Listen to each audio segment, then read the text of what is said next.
Meus amigos e minhas amigas, bem-vindos a todos e a todas ao canal do Instituto de Economia da UFRJ. Eu sou Ronaldo Bicário e esse é o Conversas sobre o Mundo Contemporâneo, uma mesa redonda com os professores do Instituto que discute as grandes questões desse mundo contemporâneo. O tema desse Conversas número 74 é a vitória da extrema-direita nas eleições argentinas. Quais são os impactos econômicos disso? O que se espera que vai acontecer em termos econômicos na Argentina?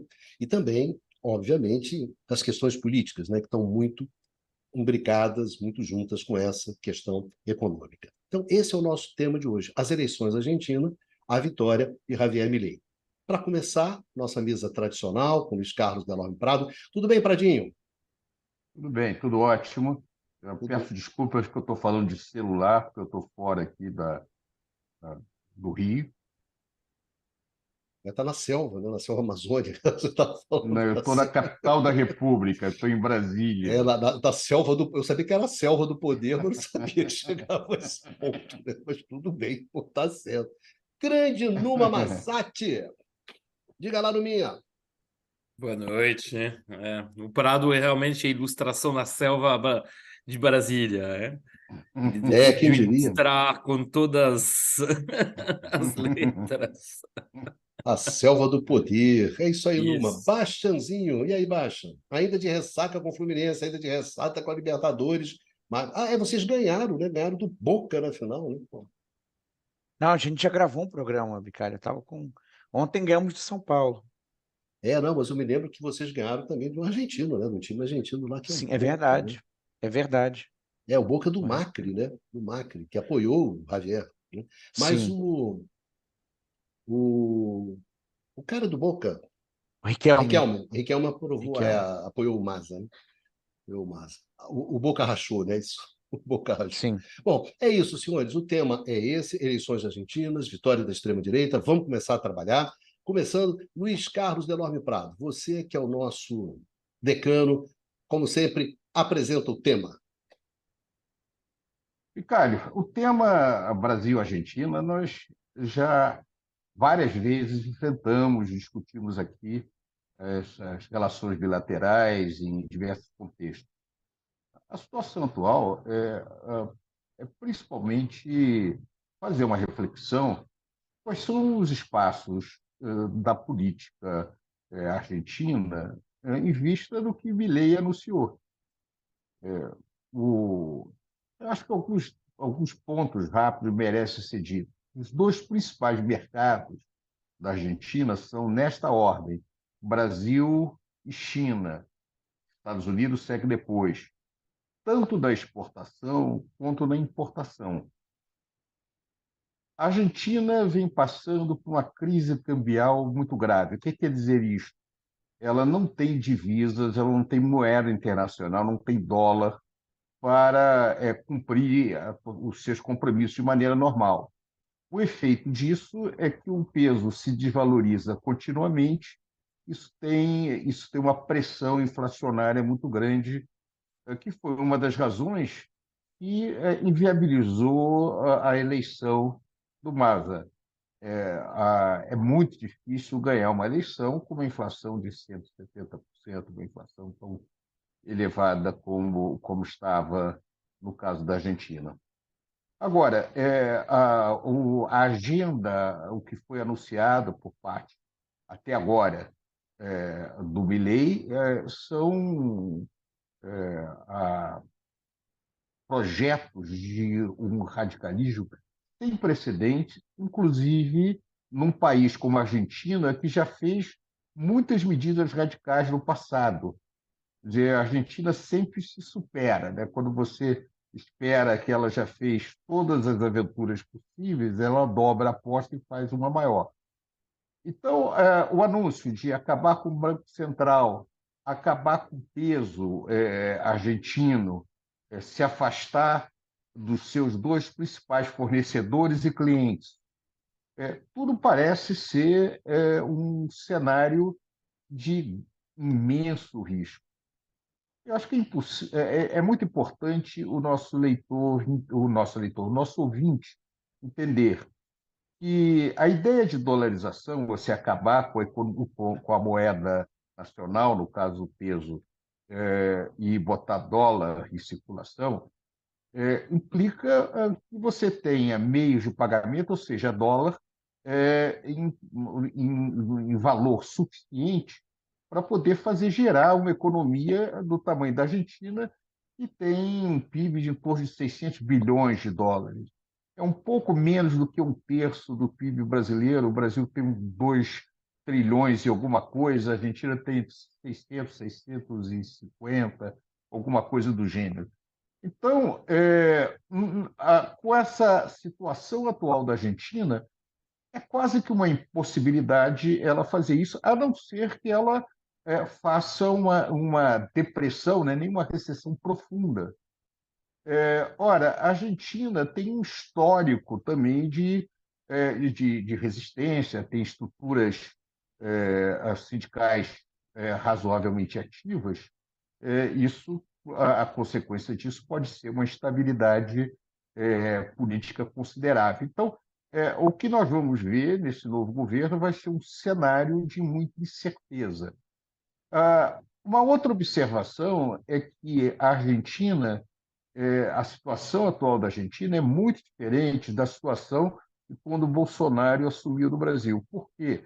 O Brasil tinha grandes reservas em dólar, mais de 300 bilhões de dólares de reserva.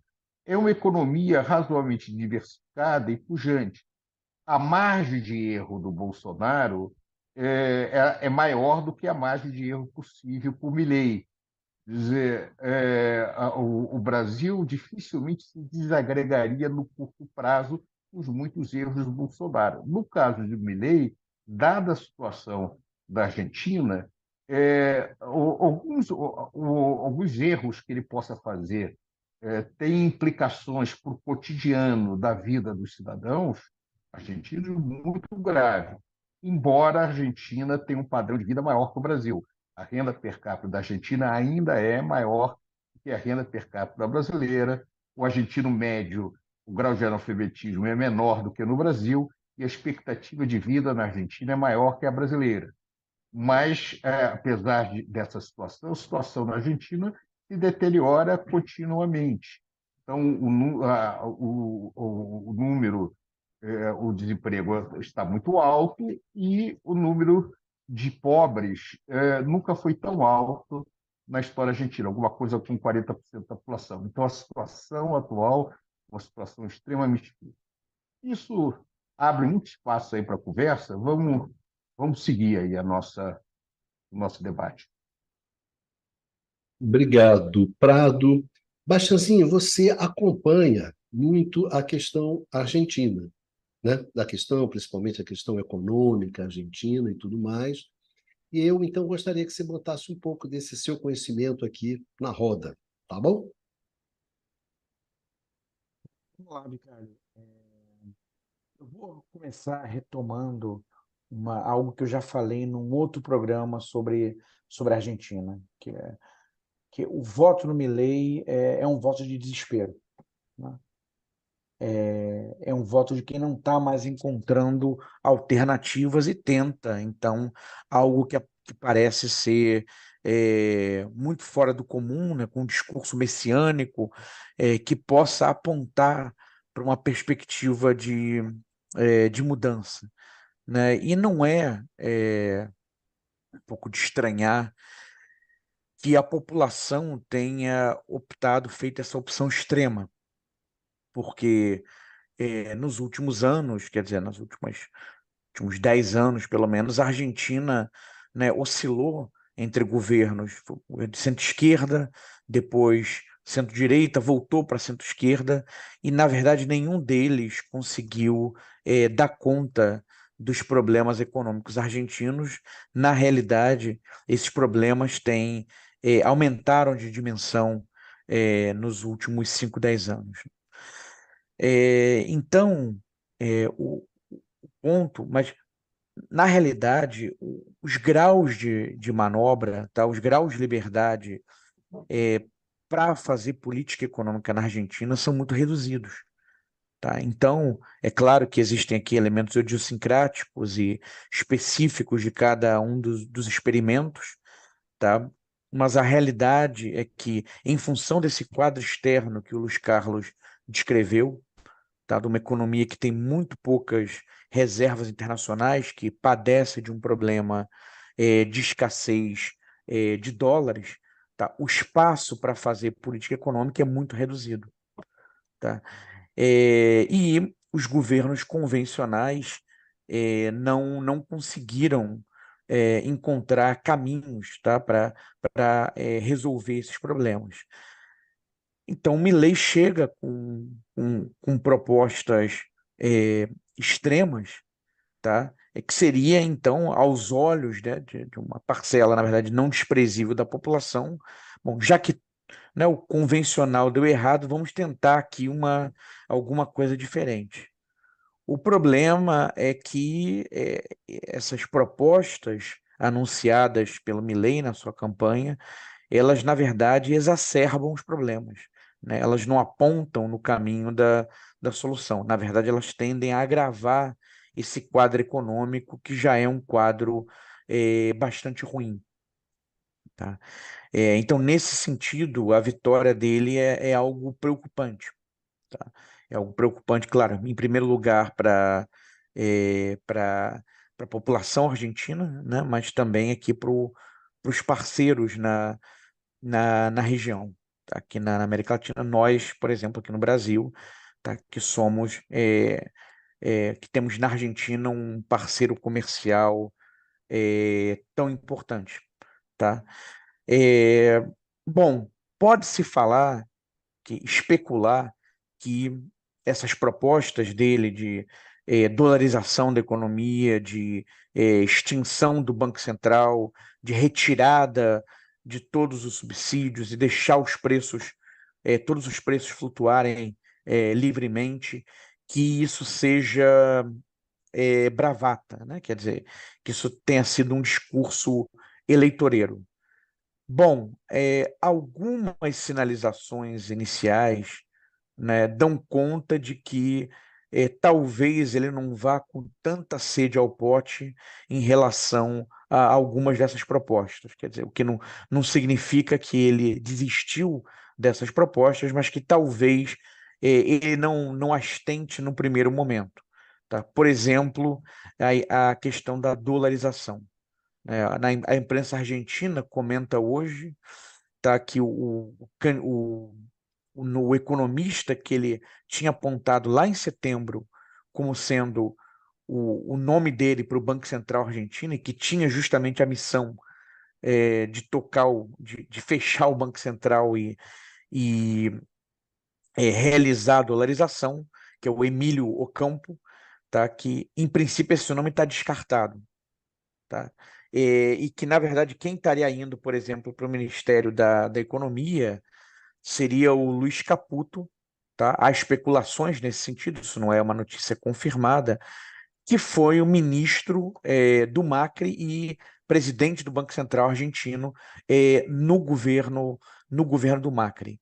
Tá? Então, isso poderia sinalizar talvez um recuo do Milei, pelo menos no curto prazo.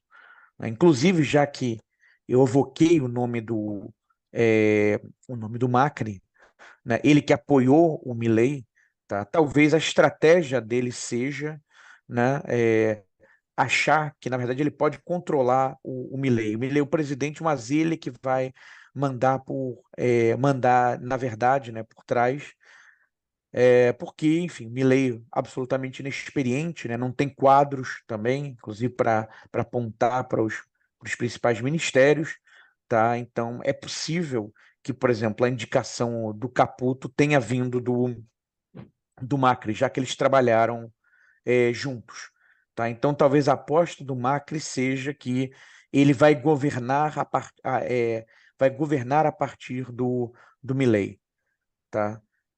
Para encerrar essa minha primeira participação, eu queria fazer duas, na verdade, ressalvas, né, em relação a essa minha última observação. Tá? Na época em que o Bolsonaro foi eleito, eu me recordo de ter lido, quase certeza que foi um daqueles autores do livro Como as Democracias Morrem, tá, que estudam justamente a ascensão de regimes de extrema-direita e afins. Eles argumentavam que esses candidatos de extrema-direita e com discurso mais radicalizado, eles não cometiam estelionato eleitoral, né, que usualmente eles, ao chegarem ao poder, eles realmente tentavam colocar em prática, tá, a sua agenda, tá? Tentavam, forçavam, né, tensionavam ao máximo para colocar essa agenda em prática, tá? Então, quer dizer, e um pouco a experiência recente aponta nessa direção, né? Medidas que mundo afora, né, que foram apresentados por candidatos com esse perfil durante a campanha, eles de fato tentaram colocar em prática uma vez que venceram as eleições, tá? E aí, nesse sentido também, um outro elemento que observado, né, nessas experiências mais recentes de políticos é, desse, desse campo em que a gente colocaria o Milei, é que, em todos os casos, sempre havia grupos, eventualmente até mais moderados, que achavam que poderiam controlar esse político, digamos, mais extremista. E a experiência mostrou que esses projetos, né, de controlar essas figuras, né, fracassaram. Então, quer dizer, a tendência seria que se é esse realmente o plano do Macri, e há boas razões para suspeitar que seja o caso, tá, o ex-presidente Macri, a tendência, em princípio, é que ele não seja bem sucedido nesse objetivo. Valeu, Baixa. Numa, como é que você está vendo essas coisas que estão acontecendo lá na Argentina?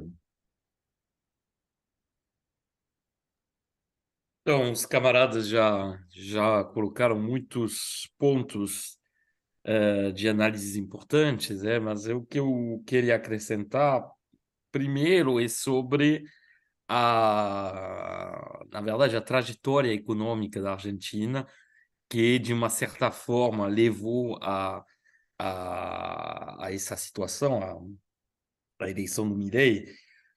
O que a gente observa é que, como colocaram os camaradas, a economia argentina apresenta uma forte fragilidade externa.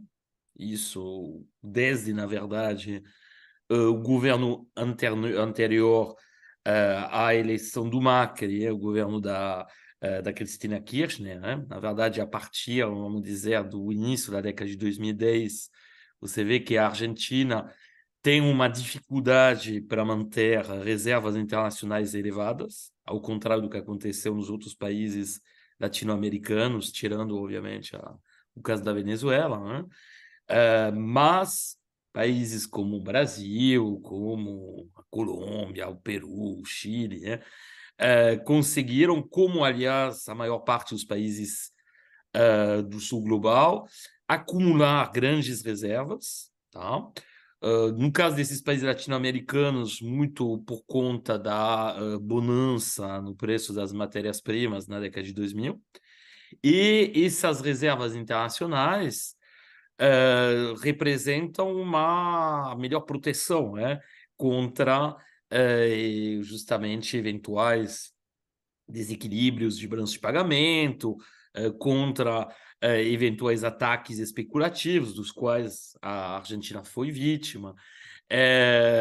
E, portanto, qualquer que seja, né, a política econômica escolhida, né, que seja uma política econômica que estimule mais a demanda efetiva, ou seja, com mais gasto público, mais investimento público, mais transferências, ou uma política macroeconômica mais restritiva, né?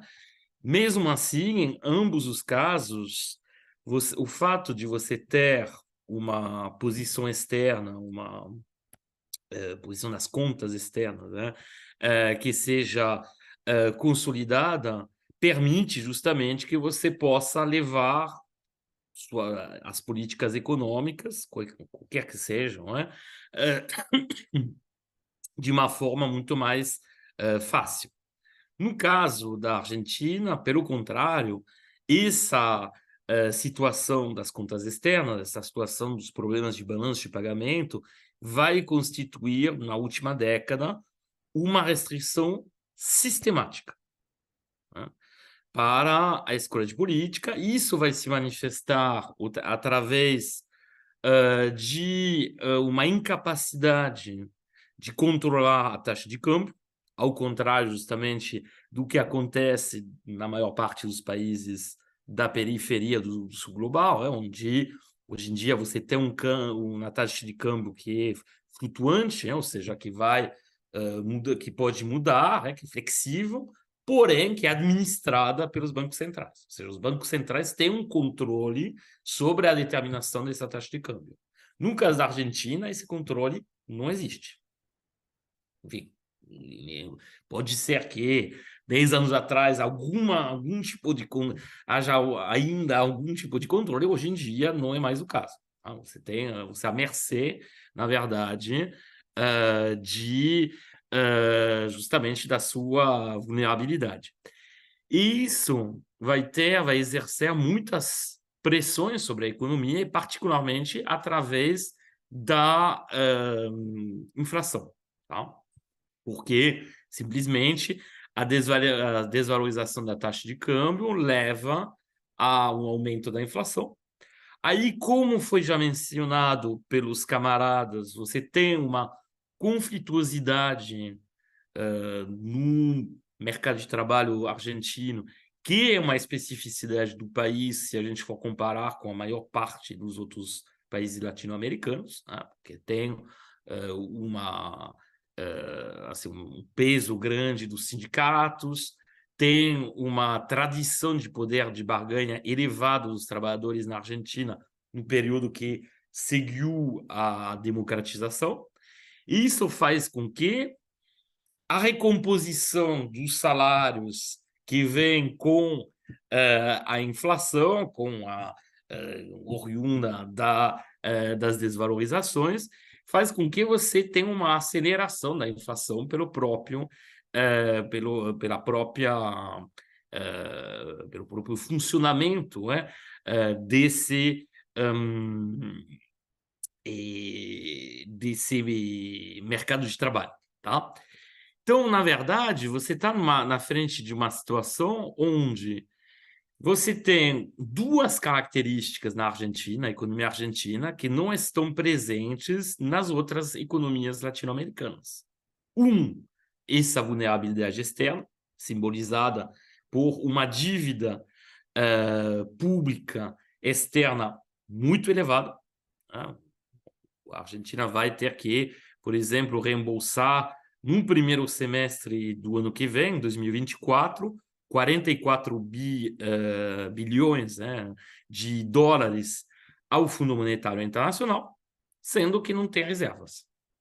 Ou seja, vai ter que achar, como foi colocado pelos camaradas, alguma forma de negociar com o Fundo Monetário Internacional, ou estendendo os prazos de reembolso dessa dívida, ou negociando taxas de juros mais baixas, enfim, veremos como isso vai se dar. A gente voltar às questões políticas e geopolíticas envolvidas, tá?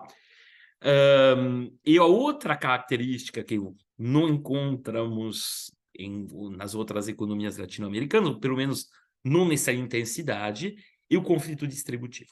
Tá? Essa tradição de conflito distributivo na Argentina, que inclusive pode se manifestar, e provavelmente vai se manifestar se o Milei tentar realmente aplicar seu programa através de grandes greves, de movimentos sociais que podem, inclusive, levar a situações de violência. Bom, a gente já observou isso no caso argentino. Tá? Então, essa é uma primeira observação que tem a ver, vamos dizer, com as condições econômicas idiosincráticas da Argentina dentro do contexto regional.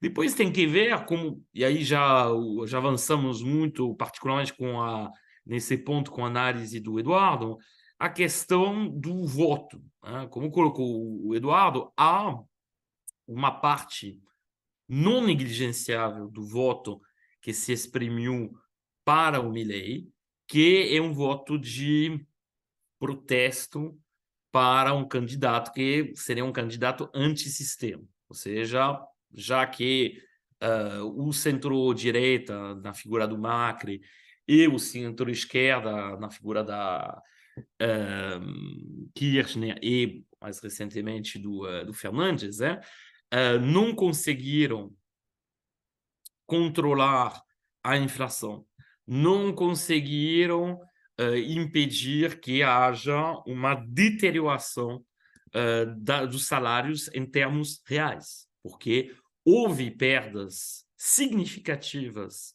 durante o governo do Macri que não foram recuperadas no governo do Fernandes. Houve um crescimento da taxa de pobreza, como indicou o Luiz Carlos, né? Bom, dependendo do critério adotado, essa taxa de pobreza vai de 40% a 50% da população, ou seja, é muito significativo. Tá? Houve um avanço da taxa de informalidade na economia argentina, particularmente depois da crise do Covid. Tá? Então, o que a gente tem é um cenário político onde, como tradicionalmente, você vai ter mais ou menos 25% a 30% do eleitorado que vai votar por um candidato de direita antiperonista, tá? Então, aí defendendo, em geral, os interesses agrário-exportadores, defendendo, portanto, uma abertura comercial, rejeitando tentativas de política industrial, de redistribuição social. Bom, isso é um clássico. Existe desde o surgimento do Perón, na década de 40, você tem esse movimento anti-peronista que vai atrair assim, um terço, ou um pouco menos do eleitorado. Tá? O peronismo, do outro lado, é muito consolidado. E, em última instância, um candidato como Massa, que assumiu um super ministério da economia, com a ideia, o que ele vendeu, pelo menos, de estabilizar a economia, de controlar a inflação, tentando, na verdade, assim, repetir um pouco o que, e se inspirando, inclusive, ele fez referência a isso, do Fernando Henrique Cardoso, quando assumiu o Ministério da Economia, para aproveitar, então, e implementou depois o plano real e tentando, portanto, aproveitar essa conquista hipotética da estabilidade econômica como trunfo eleitoral. Isso não aconteceu. Tá? O Massa conseguiu um super ministério da economia, juntando todos, assim, acedendo assim, a uma espécie de quase figura de chefe de governo, porque ele, na verdade, o Fernandes acabou se quase desaparecendo do espaço político. Isso foi atestado pela sua recusa a se representar para a eleição presidencial e, bom, Massa, portanto, teve esse protagonismo. Ele não conseguiu. Tá? Porém, apesar disso, 44% do eleitorado votou para ele no segundo turno. Tá? Então, você tem um eleitorado cativo, entre aspas, do peronismo. Só que esse eleitorado cativo vai apresentar uns 40%, um pouco mais do eleitorado. E depois você tem um terceiro grupo que vai ser constituído por pessoas que não têm uma identificação ideológica nem com um lado, nem com o outro, ou porque simplesmente nunca tiveram, ou porque são pessoas jovens. E aí, essas pessoas, não é por acaso que acabaram, vão voltar pela primeira vez. Bom. E o que a gente viu é que, de fato, essas pessoas jovens, se muitas delas, pelo menos, se identificaram à proposta antissistema do Milei. Tá?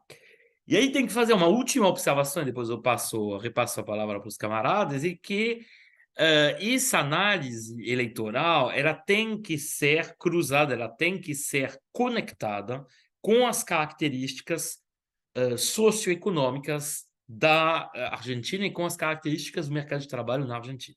Tá?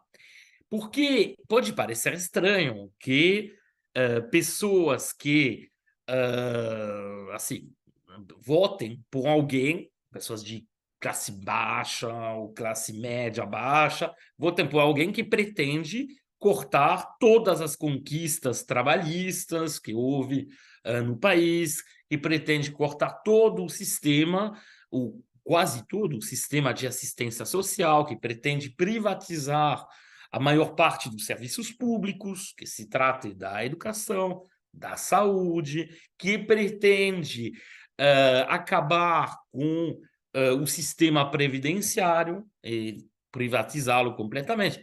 Tudo isso parece estranho, mas tem que pensar que justamente, como mencionei já, a taxa de informalidade na economia argentina aumentou consideravelmente. E essa parte do eleitorado que está na informalidade, e aí a gente vai encontrar também muitos jovens nessa situação, não está muito interessada na preservação de conquistas sociais que não se aplicam ao trabalhador, que não beneficiam o trabalhador informal, desculpe, né? Porque, na verdade, bom, previdência, leis trabalhistas, tudo isso só funciona para os trabalhadores formais, com carteira assinada, né? Se a gente pensasse no caso brasileiro, tá? E muitos não estão nessa situação. Tá? Então, tanto faz para essas pessoas que essas conquistas sociais sejam perdidas. Tá? Da mesma forma, e isso me tocou quando assisti a reportagens, quando li reportagens relacionadas vamos dizer, às motivações de votos, né? E que os jornalistas perguntavam por que pessoas que recebiam ajuda social, na forma de estudantes, por exemplo, através de vamos dizer, de uma transferência, eu esqueci o termo exato, né? No caso argentino, mas enfim, uma transferência de uma ajuda, né? de custo de vida para os estudantes, ajudas também que existiram durante o período da pandemia, etc. A resposta sistemática, pelo menos das pessoas entrevistadas, bom, eu vi isso realmente em muitas entrevistas, que sejam em veículos de informação franceses, espanhóis, argentinos também, era sistematicamente que essas transferências sociais eram muito insuficientes para as pessoas ter um nível de vida que elas estimam, entre aspas, digno. Tá? E que preferiam, em vez de receber essas transferências, que os problemas econômicos, e particularmente o problema da inflação, seja resolvido, que preferiam também ter um emprego melhor remunerado. E óbvio que, como a gente já foi anunciado pelos camaradas e como a gente vai tentar demonstrar também, nenhum desses objetivos provavelmente vai ser atingido pelo Milei, pelo contrário. Tá? Porém, ele conseguiu convencer essa parcela da população que está meio excluída, entre aspas, da estrutura formal da economia, que elas se beneficiariam da aplicação do seu programa. Um programa disruptivo, entre aspas, em relação ao que tradicionalmente tinha sido feito. Mesmo se na prática, bom, Isso é um aprofundamento das propostas do Macri, mas bom, isso é outra questão, tá? Então passo a palavra para os outros membros da nossa mesa. Pradinho, quer falar alguma coisa? Quero. Eu vou seguir aqui um pouquinho. Eu segui um ponto que o Baixa falou a respeito dessa nova direita e cumpre o que diz, como ele bem colocou, né? Uma coisa não comete, pode ter muitas outros problemas, mas a agenda que eles assumem durante a campanha, eles tendem a tentar fazer, nem sempre conseguem, mas tendem a tentar fazer. E também essa ilusão de moderados que vão controlar esses aventureiros, né, que os grandes jornais chamam de populistas, e são menos preparados e que os mais preparados vão controlar. Aconteceu no Brasil com Bolsonaro e também é um discurso que se apresenta no caso de Milei. Milei, ele, ao contrário de Bolsonaro, ele tem uma formação econômica muito mais ampla. Mas, diferente do Bolsonaro, ele tem muito menos experiência política. O Bolsonaro se colocava como outsider, mas tinha muitos anos de vida parlamentar. E tinha as suas bases também junto a militares, junto a determinados setores muito retrógrados da sociedade brasileira. De certa forma, o Milei é muito mais outsider, ele está muito mais fora desse jogo político do que relativamente o Bolsonaro estava no Brasil.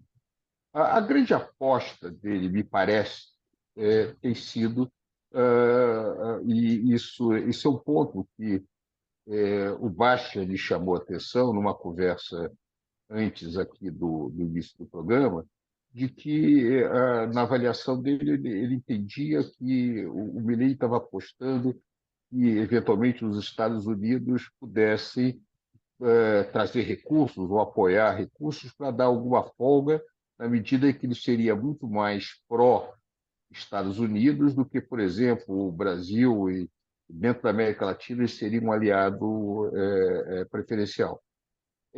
A meu No ver, contexto de uma nova Guerra Fria que está se desenhando, não? está se desenhando, perfeito. A meu ver, isso seria verdade se houvesse grande liquidez de dólar na economia mundial. Ou seja, nós tivemos uma coisa do gênero com o Brasil, com o Fernando Henrique, quando, no final da década de 90, em plena campanha para a reeleição do Fernando Henrique, o Brasil ficou sem dólar. Naquela época, o Clinton foi muito importante para viabilizar a empréstimos para o Brasil, que permitiu o Fernando Henrique ganhar o segundo mandato, e logo depois ele desvalorizou com todos os problemas decorrentes disso, mas conseguiu uma margem de respiração. Você pode imaginar que talvez a influência americana possa facilitar uma renegociação do FMI, que pode ser importante. Mas o momento é diferente. Primeiro, que Milei, embora ele sinalize para os Estados Unidos, ele sinaliza muito mais para o Trump do que para o Biden. E no contexto de uma disputa eleitoral dura nos Estados Unidos, não é muito claro se Biden vai ser tão preocupado com a estabilidade do governo Milei, como, por exemplo, Clinton foi com referência a Fernando Henrique. Então, isso não é muito claro para mim. Além disso, a ideia de que você vai ter empresas, setor financeiro em geral, fazendo movimento no sentido de ir para a Argentina, é muito pouco provável, porque esse pessoal faz movimento quando tem expectativa de ganhos. E a situação da Argentina sinaliza mais a possibilidade de perdas do que de ganhos. Então, o cenário de uma frustração dessa aproximação o norte, em geral, é muito provável. É muito provável. Além disso, os quadros que estão sendo sinalizados até agora, você falou no caso da Fazenda Baixa, mas, por exemplo, de relações exteriores, o nome que correu é de uma pessoa muito despreparada para poder efetivamente participar do processo de negociação desse grau de gravidade. A possibilidade de, tal como no Brasil, na época do Bolsonaro, você ter quadros muito ruins na Argentina, é imensa. Uma diferença.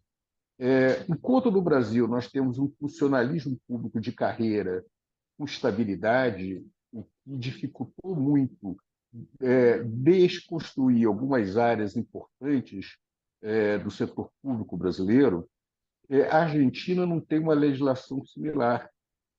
É uma tradição ainda herdada do peronismo que se troca em grande escala os funcionários públicos quando muda-se o governo, né? O público entender um pouco maior, o que se troca no Brasil são cargos de DAS, é relativamente pouco quando você pega a base da máquina pública no país. É claro que muitos desses cargos no Brasil são cargos importantes, eles têm implicações, têm uma série de consequências, mas você não desfaz toda a estrutura administrativa existente. No caso da Argentina, a capacidade de fazê-lo, o Milei teria muito mais capacidade legal de fazê-lo que no caso do Brasil. Então, é um cenário de desconstrução da capacidade estatal argentina, que já é muito mais frágil que a brasileira, é um cenário muito plausível. Então, a menos que haja alguma coisa que nós não possamos, não temos como vislumbrar agora, eu vejo a situação da Argentina de uma descida em direção à estabilidade crescente, de um cenário de profunda de problemas de toda a ordem, problemas econômicos, problemas políticos, problemas de balanço de pagamento. Eu sei que muitas vezes, né, essa antecipação pode não ser verdadeira, porque há fatores outros que eventualmente nós não vemos agora. Mas tudo que eu aprecio, todos os elementos que eu vejo a partir dos dados que eu disponho hoje, sinalizam que a situação da Argentina será muito difícil no decorrer desses anos aí pela frente com o Milei. Aliás, a principal saída, ou a única saída que eu conseguia vislumbrar para curto ou médio prazo, para facilitar a situação da Argentina, seria um caminho de uma aproximação via BRICS com a China, com o Brasil e com outros países, e poderia ampliar, de alguma maneira, algum tipo de apoio, entrar numa rota da seda, alguma coisa que poderia ampliar investimentos produtivos no caso da Argentina. Fechar isso só dificulta, não facilita a situação da Argentina. Outra possibilidade seria fechar o acordo com a União Europeia, que aparentemente o Milei também é contra, Mercosul, União Europeia, né? Isso é um outro tema que não está aqui, mas o Brasil, União Europeia, vem tentando apressar a discussão para ver se consegue chegar a algum acordo até o final do ano, porque há uma percepção de que isso não iria adiante com o eventual governo Milei na Argentina. Mas, de qualquer maneira, tudo isso ainda é preliminar, são especulações. Mas o meu olhar é de muito pessimismo, mas também reconhecendo que é um cenário tão inusitado que pode ter muitas coisas que nós não conseguimos ver nesse momento, nessa posição que nós estamos. É isso, seguir adiante. Bastazinho, eu queria fazer uma pergunta para você, aproveitar você na mesa.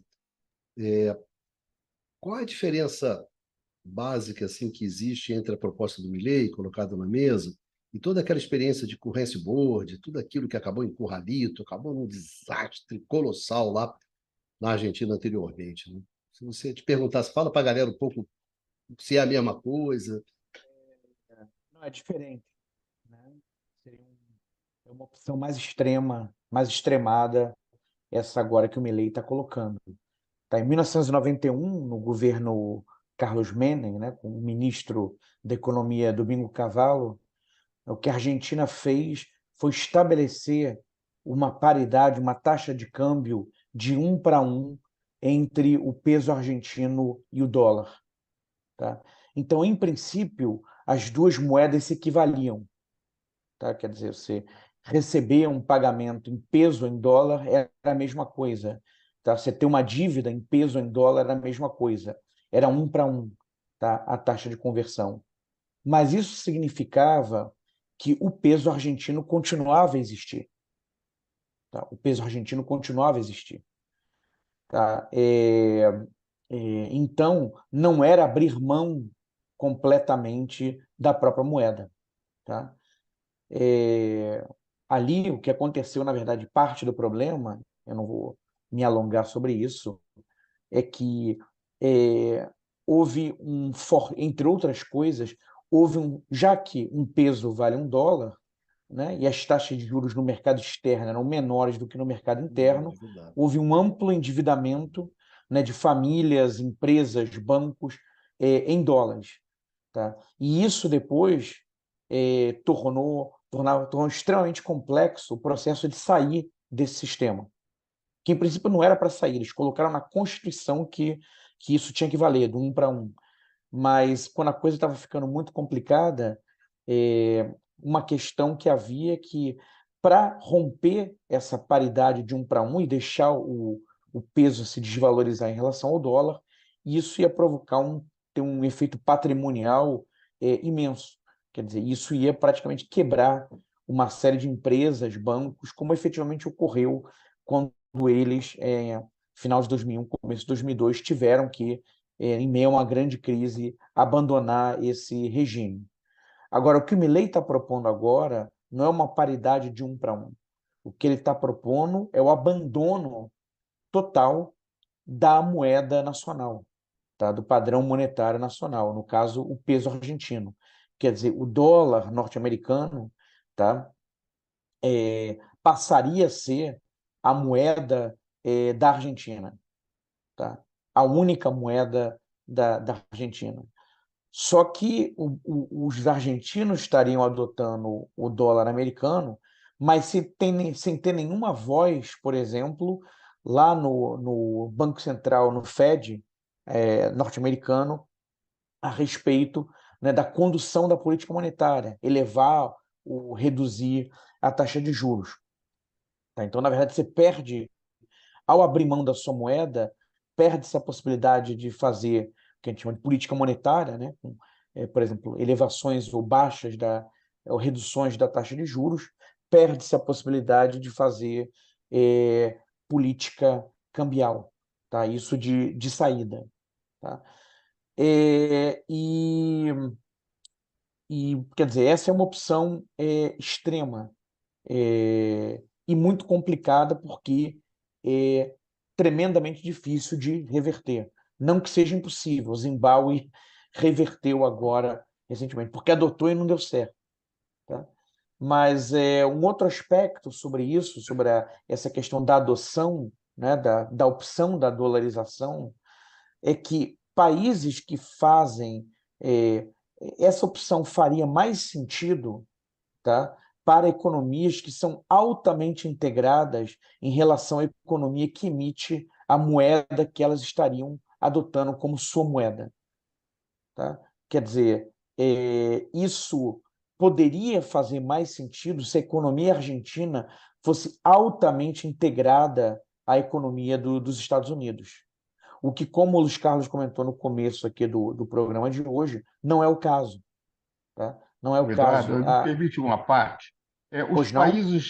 Os países nas Américas que fizeram dolarização, o Panamá, por exemplo, já era é uma economia profundamente, como você falou, integrada aos Estados Unidos.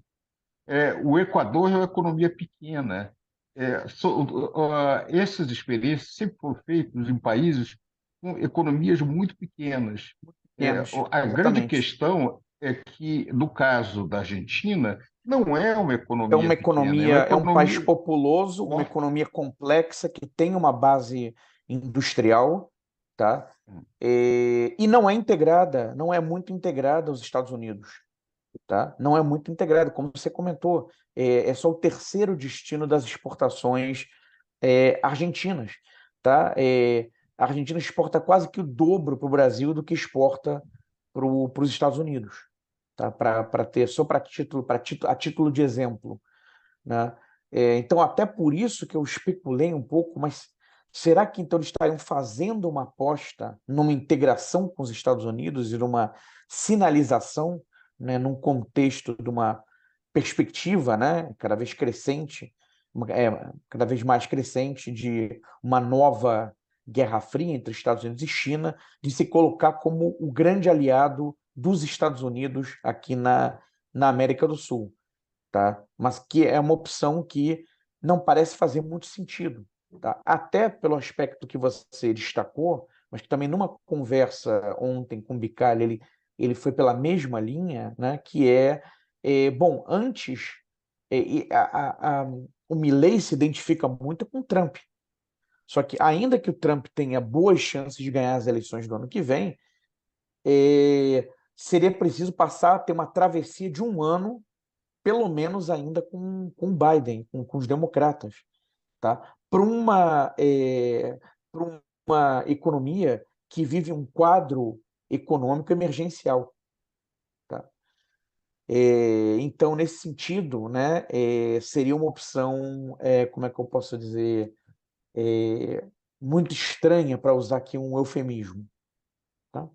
Eduardo, e também um ponto, o Trump não tem tradição de ajudar ninguém, ele não ajudou em nada o Brasil, não fez nenhuma Assim concessão, como ele não é nós fizemos, né, característica o dele. governo Nós fizemos, mas Bolsonaro ele fez nada. concessões.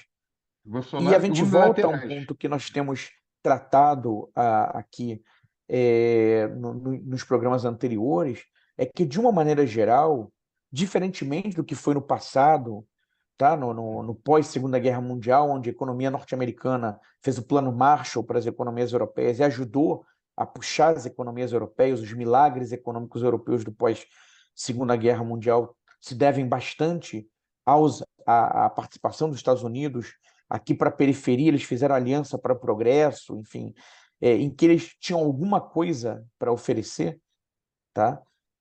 Ainda que aqui a gente sabe que num contexto de, na verdade, de apoio a golpes de Estado, né, e ditaduras, mas do ponto de vista financeiro, o que temos observado é que os norte-americanos têm oferecido muito pouco, tá, para as economias emergentes, tá? Muito pouco. Tá? E é até um elemento de desvantagem comparativamente à maneira como a China tem se posicionado contemporaneamente, né? E nessa disputa que se apresenta, né, a China, em princípio, tem muito mais a oferecer para as economias emergentes, pelo menos até esse momento. Até porque os Estados Unidos vivem por muitos problemas internos, né? Eles têm dificuldade de fazer programas, por exemplo, de investimentos na própria economia dos Estados Unidos, né? Existem muitas cisões é, nos Estados Unidos hoje em dia, na sociedade, que se manifestam também no parlamento, né? Então, a proposta de dolarização, por todas essas razões apontadas, ela não faz o menor sentido, né? É uma sandice, realmente, optar por esse caminho.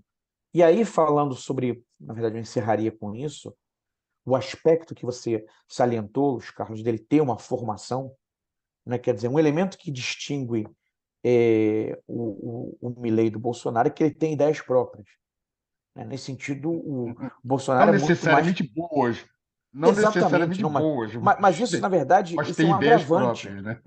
Esse é um agravante, né? O Bolsonaro é um sujeito que nos anos 90 disse que, né, que o Fernando Henrique tinha que ser fuzilado, algo do gênero, porque é, privatizou a Vale do Rio Doce. Depois ele, enquanto presidente, adota, né, bota um dos caras mais conhecidos liberais do Brasil, o Paulo Guedes, né, à frente do Ministério da Economia, que toca privatizações, enfim. Então, ele é um pragmático, né? O Milei, ele tem as suas próprias ideias, né? Mas são ideias muito discutíveis, para dizer o mínimo, e o que eu acho que é mais grave é que ele é um teórico, na verdade, é um professor de microeconomia, economia matemática, em que ele faz uma extrapolação direta de modelos que tem uma série de hipóteses simplificadoras e quer fazer uma aplicação sem mediações numa economia moderna e complexa como a Argentina, tá? E acho que é simplesmente tem uma visão mecanicista, coloque e as coisas vão acontecer, como liberalização de preço, privatiza e é isso aí, tá? Quer dizer, então é uma visão muito pouco sofisticada, muito pouco sensível, muito pouco sofisticada. Então, mesmo se você quer adotar se, se, é, se se o economista tem uma visão, segue uma cartilha neoliberal, é simpático a essa agenda, quer dizer, tem que entender que né, o próprio processo de privatização e de a ampliação do espaço do mercado exige a criação de instituições. O mercado necessita, acho que o Luiz Carlos pode falar um pouquinho sobre isso, de uma série de instituições para funcionar. Então, no governo do Fernando Henrique, por exemplo, já que o nome dele foi evocado algumas vezes aqui, né, no processo de privatizações que eles fizeram, do qual eu tenho enormes discordâncias, mas eles tiveram, quer dizer, uma preocupação de criar agências reguladoras, tá? Quer dizer, houve um processo de construção institucional para a nova realidade, né? Era a ideia de um Estado que estaria deixando de ser provedor de bens e serviços e passando, quer dizer, esses bens e serviços seriam providos pela iniciativa privada, mas o Estado atuaria como regulador, tá? Me parece, eu não tive ainda, não consegui ter acesso ao programa mesmo do Milei, mas que o programa dele não tem nenhuma dessa, não tem, está longe de ter esse nível de sofisticação, tá? Isso do ponto de vista, levando em conta que, enfim, eu pessoalmente discordo dessa agenda, mas ainda seria uma versão, vamos dizer assim, tosca, né, de implantação de uma agenda dessa natureza. Numa, você que está quietinho aí, não.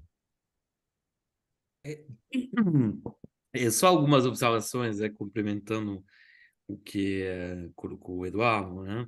Primeiro, em relação ao programa de dolarização da Argentina, para você dolarizar uma economia, você precisa de dois elementos muito básicos, duas condições necessárias, porém não suficientes, né? Que são, de um lado, você ter tempo para fazer isso, não é um processo que acontece, não é decretar de um dia para outro, dolarizou, tá? Você tem que preparar todos institucionalmente essa passagem, né? O fato de você cancelar, de você acabar com o Banco Central, não é algo que acontece em 2 dias, tá? Então você tem que ter tempo para realizar esse processo e você tem que ter dólar, tá? Você tem que ter bastante acesso a bastante dólar, tá? E no caso da Argentina, não tem nem tempo, nem dólar, tá? Então já começa mal, tá? Outro elemento que tem que sublinhar é um problema recorrente da Argentina, na verdade, desde sempre, mas que, apesar das tentativas, nunca é resolvido, é o problema da fuga de capital. A Argentina, a economia argentina não consegue segurar os capitais, particularmente dos setores obviamente, mais abastados da sociedade, particularmente o setor agrário exportador, o primário exportador, por exemplo, porque tem também uma parte de mineração que não é negligenciável, tá? E, nesse sentido, você pode dizer sim, que tem uma enorme integração. Quando a gente fala de integração da economia argentina, de fato, como sublinharam tanto o Luiz Carlos quanto o Eduardo, do ponto de vista comercial, bom, tem uma relação forte, mas os Estados Unidos são só o terceiro parceiro comercial. Porém, se a gente for olhar esses fluxos de capitais, os Estados Unidos são o principal receptáculo desses fluxos de capital.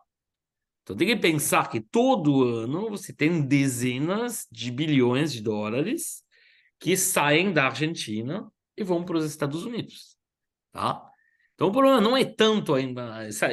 tem uma integração, vamos dizer, patrimonial entre as duas economias. O problema é que vamos dizer, esse bimetalismo, esse bimonetarismo que tem na Argentina, com a coexistência do peso para os pagamentos correntes e o uso do dólar para todas as operações que envolvem ativos, que sejam ativos financeiros, que sejam ativos em termos de imóveis, porque como a gente já tinha apontado em programas anteriores, o preço dos apartamentos, dos imóveis na Argentina é sistematicamente formulado em dólar, as operações são realizadas em dólar. Esse grau de penetração da dolarização do dólar é muito forte. Então, isso dá uma falsa impressão à população que, bom, já que você usa dólar, que o dólar é a referência patrimonial e a referência em termos de denominação de preço de ativos, bom, vai ser fácil dolarizar integralmente a economia. Não é assim. Tá? Porque, como já foi sublinhado, a Argentina não emite dólar, a Argentina não tem um direito, uma relação especial com os Estados Unidos, como ela podia ter, por exemplo, na época pré-1900, enfim, vamos dizer, entre 1860 e 1930, onde estava integrada nessa economia, nesse complexo econômico liderado pela Grã-Bretanha, e nesse sentido, de fato, as crises de balanço de pagamento que podia enfrentar a Argentina eram imediatamente resolvidas pela Grã-Bretanha. Isso aconteceu nas duas últimas décadas do século XIX e no início também do século XX. Ou seja, um problema, a Grã-Bretanha chegava e fornecia as libras esterlinas para resolver esse problema externo. Os Estados Unidos, como já foi colocado, não parecem inicialmente tão comprometidos com esse fornecimento sistematicamente de liquidez em dólar. Bom, só que, e aí, assim, talvez, assim, colocaria que na questão geopolítica, que foi amplamente tratada pelos camaradas, uma posição da Argentina que é, assim, que é relativamente favorável na questão da obtenção de financiamentos. Tá? Há uma certa concordância, qualquer seja o tipo de analista, de economista, que sejam economistas ortodoxos e heterodoxos, em relação ao fato que a obtenção de linhas de crédito pela Argentina em relação outorgadas pelo FMI foi realizada em condições muito mais favoráveis do que tradicionalmente era o caso, com condicionalidades, ou seja, obrigações relativamente reduzidas, tá? Com valores também muito vultosos, e a gente já comentou isso, inclusive, em programas passados, tanto eu quanto o Eduardo, em particular. No passado, a gente sabe que, no âmbito, por exemplo, da Guerra Fria, já aconteceu isso, porque o FMI é uma instituição que, em última instância, segue muito as orientações e os objetivos dos Estados Unidos. Então, não é proibido pensar que essa facilidade, essa benevolência do FMI em relação à benevolência relativa, mas relativa ao que a gente observa tradicionalmente em relação a outros países, do FMI em relação à Argentina, talvez não seja estrangeira a interesses geopolíticos dos Estados Unidos no Cono Sul. Tá? E tem que pensar que a adesão da Argentina aos BRICS, né, os BRICS+, né, e algo que acendeu um sinal de alerta forte nos Estados Unidos. Tá? Tem artigos que saíram, por exemplo, no Foreign Affairs, né, que é um pouco uma caixa de ressonância do Departamento de Estado americano, que apontaram, obviamente, não só no caso da Argentina, também teve a preocupação em relação à Arábia Saudita, já comentamos isso em programas passados, né? E então isso pode de facto servir, pelo menos parcialmente, os propósitos do Milei em termos de negociação com o FMI. Isso não quer dizer que o plano dele de dolarização vai dar certo. Isso é outra história. Acho que todos nós três já tentamos demonstrar, e acho que conseguimos, que é inviável. Tá? Mas na negociação com o FMI, isso eu acho que é um facilitador inegável. Tá? E aí, só uma última observação, antes de passar a palavra para os camaradas, é uma observação rápida, né? Em relação à questão aos paralelos que a gente pode fazer entre a situação brasileira e, particularmente, o surgimento da figura do Bolsonaro e a situação argentina. Tá? Os camaradas apontaram com toda a razão que, ao contrário do Bolsonaro, que não tinha nenhuma pretensão de dominar o tema econômico, que delegou tudo, na verdade, ao Paulo Guedes, até, de uma forma até grotesca. No caso do Milei, o Milei tem suas convicções próprias, parece menos influenciável, tem provavelmente também, vamos dizer,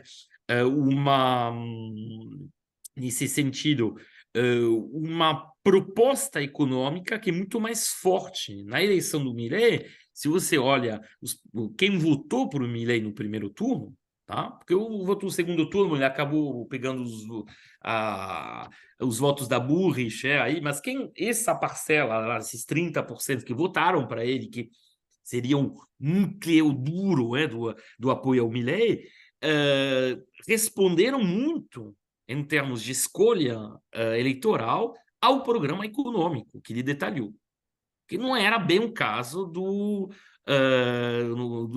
Bolsonaro. Bolsonaro, assim, a parte econômica, tudo bem, mas enfim, se você fosse olhar, não era a motivação principal dos eleitores, tá? O caso do Milei é diferente. E isso explica também por que vamos dizer, o apoio dos setores empresariais, financeiros, agrário exportador ao Milei foi inegável, mas há uma certa preocupação, já foi expressa através dos veículos de informação tradicionais desses setores, Clarim, La Nación, em relação justamente o lado meio, vamos dizer, como poderia colocar, excêntrico e idiosincrático do Milei. Tá? Então, pode haver conflitos muito mais, vamos dizer assim, confrontos muito mais fortes na questão econômica dentro da coalizão que vai tentar formar o Milei, particularmente com os eleitores do Macri, porque ele precisa se aliar ao Macri. Só tem 37 deputados no parlamento, ele precisar dos mais de 100 deputados do Macri para poder passar, para poder atuar. Mesma coisa no Senado, ainda acho que ele só tem uns 7 senadores no Senado, então ele vai precisar desse apoio. Só que a gente já está vendo, no momento das negociações para os cargos, que os nomes que tenta sugerir e impor o Macri são, por enquanto, meio rechaçados, enfim, são rejeitados pelo Milei. Tá? Então, a gente vê. E eu assim, acho que também, particularmente nessa questão econômica, mas não só, obviamente, outras questões também políticas, mas nessa questão política e econômica em particular, provavelmente vai ter muito mais antagonismo dentro da coalizão do que houve no caso do Bolsonaro, que, em última instância, abandonava essa competência a outros. Tá? Milei tem a ambição de um trabalho autoral. Bom, senhores, batemos aqui 1 hora, então já vou encaminhando aqui o final do nosso programa.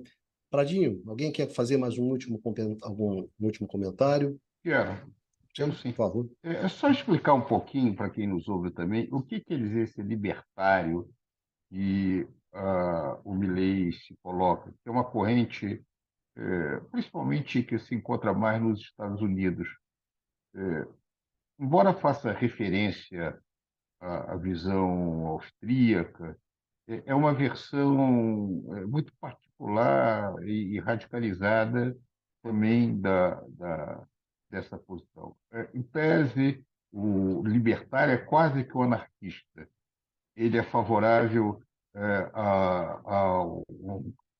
à liberdade individual, a praticamente todas as coisas, não apenas sob o ponto de vista econômico, mas sob a escolha pessoal. Por exemplo, os libertários americanos são favoráveis à liberalização na droga, à liberalização do aborto, a todas as questões também identitárias, eles não têm nenhum problema no que se refere a isso. É diferente do conservador tradicional, que se coloca contra várias dessas agendas. No caso do Milei, é um pouquinho peculiar, porque, embora ele tenha muitos pontos do libertário americano, na questão do aborto, por exemplo, ele se coloca de maneira muito crítica. A impressão que eu tenho é que é uma maneira de se aproximar um pouco da direita tradicional, que é um pouco fora do modelo do libertário tradicional. Mas, de qualquer maneira, ele se coloca como um defensor de uma determinada visão de mundo. Não neoliberal no sentido tradicional, porque muito do movimento neoliberal, como falou muito bem o Baixa, ele também defende um tipo de institucionalidade. Ele tem o papel do governo no neoliberalismo é muito importante. Não é aquele que nós defendemos, porque ele é um governo que defende o capital, a eficiência microeconômica, etc., mas é importante. A agenda neoliberal não é uma agenda de abandono do governo, é ao contrário, de usar o governo para fazer determinadas coisas específicas que eles defendem. No caso dos libertários, a ideia é realmente reduzir ao mínimo possível o governo. Então, vamos ver até que ponto essa visão, que é muito extremada, muito pouco realista, e que eu saiba, eu não consigo me lembrar de nenhum outro governo contemporâneo, no mundo contemporâneo, cujo presidente é abertamente libertário. Então, de certa maneira, a Argentina, se caso essa experiência seja levada adiante, será também uma certa experiência social única, né? O que até agora não foi visto, com todas as consequências desse tipo de experiência, com todas as implicações com referência a isso. Ou seja, afinal de contas, nós vamos olhar com muita preocupação e, ao contrário da música, né? A minha vontade hoje é chorar pelos nossos irmãos argentinos. Eu choro pela Argentina. Esse não chore por mim, Argentina, não me move agora, né? Eu me preocupo muito, eu gosto muito, não apenas do país, mas eu tenho muitos amigos na universidade, em outros lugares. Eu temo muito pelo futuro dessas pessoas nesses próximos 4 anos. Vamos ver o que acontece, tomara que eu esteja errado. Numa, Não sei se o Eduardo queria falar antes. Bom, não, fala você e depois o Baixa. tá bom. Não vou ir contra a autoridade do nosso chefe. Bom,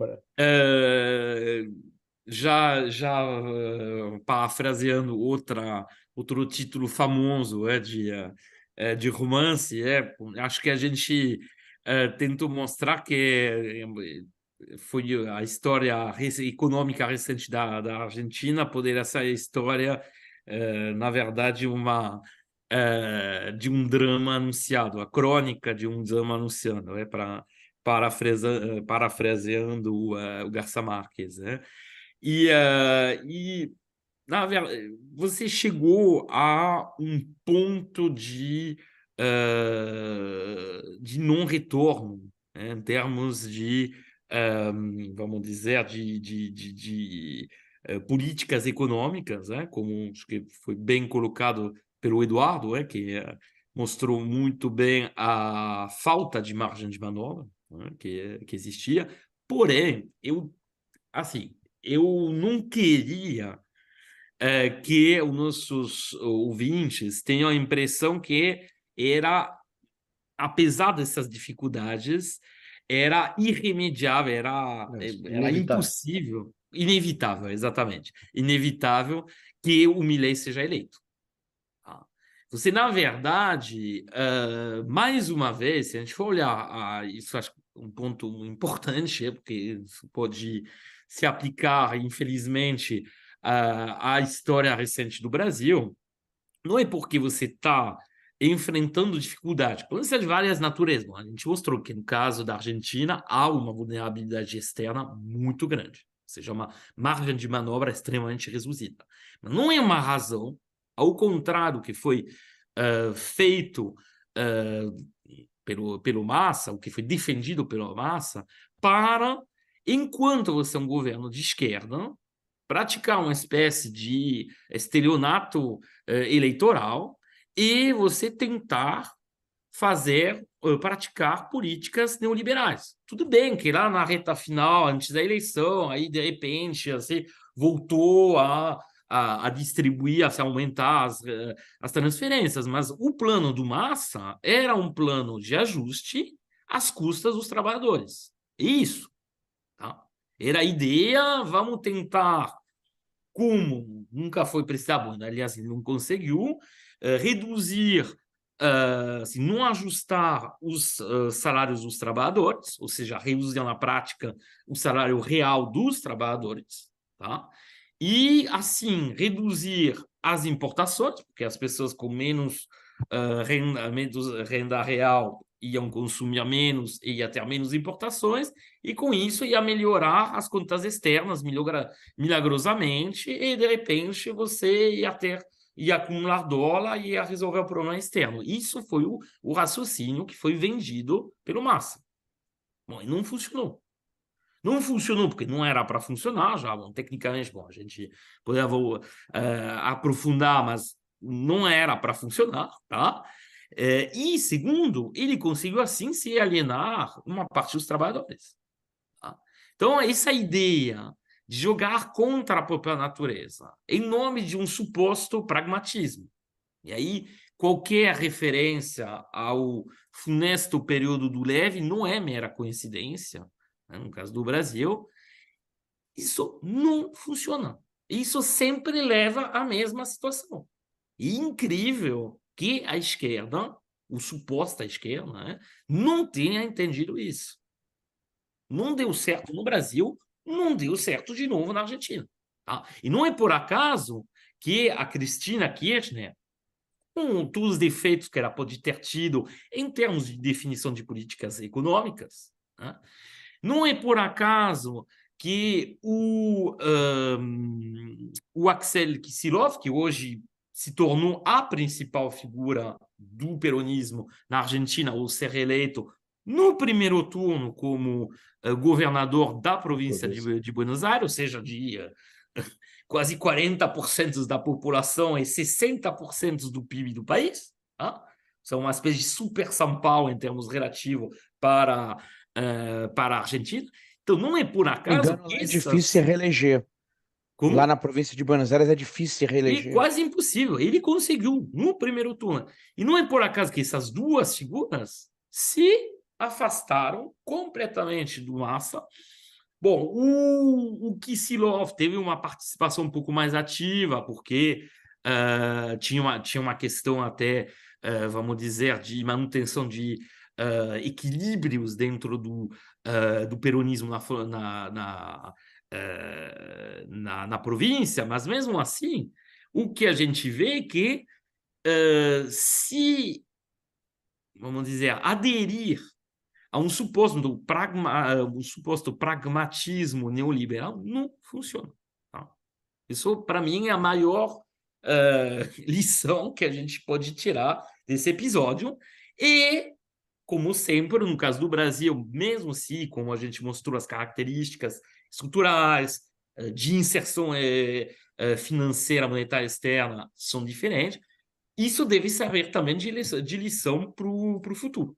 Tá? Não é para jogar contra a própria natureza, e não é para enganar quem votou para você. Tá?